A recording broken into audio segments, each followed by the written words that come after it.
২০২৫ সালে কান চলচ্চিত্র উৎসবে ইতিহাস গড়েছিল আলী। সেই সাফল্যের রেশ না কাটতে বাংলাদেশে এই চলচ্চিত্র পাড়ি জমাচ্ছে অস্ট্রেলিয়ার মেলবোর্ন আন্তর্জাতিক চলচ্চিত্র উৎসবে।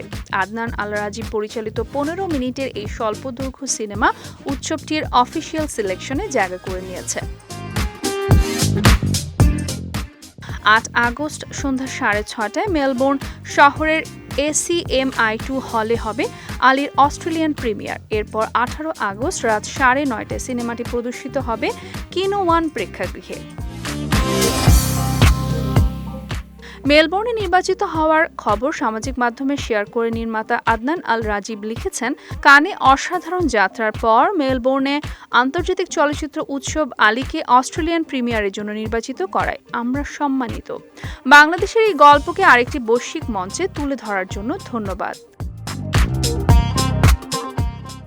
আলীর গল্প আবর্তিত হয়েছে বাংলাদেশের উপকূলীয় শহরের এক কিশোরকে ঘিরে, যেখানে নারীদের গান গাওয়ার অনুমতি নেই। এমন এক পরিবেশে বেড়ে ওঠা কিশোর আলী গানের প্রতিযোগিতায় অংশ নিতে চায়। তার গলায় রয়েছে এক অদ্ভুত বৈশিষ্ট্য, সে একসঙ্গে পুরুষ ও নারী কণ্ঠে গান গাইতে পারে।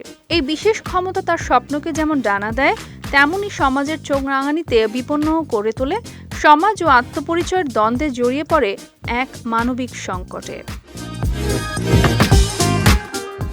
সিনেমাটি ইতিমধ্যে বেশ কিছু আন্তর্জাতিক উৎসবে পাঠানো হয়েছে। বিষয়বস্তু, নির্মাণ ভাষা ও সামাজিক বার্তা মিলিয়ে এটি হয়ে উঠেছে এক পরিপূর্ণ গ্লোবাল সিনেমা।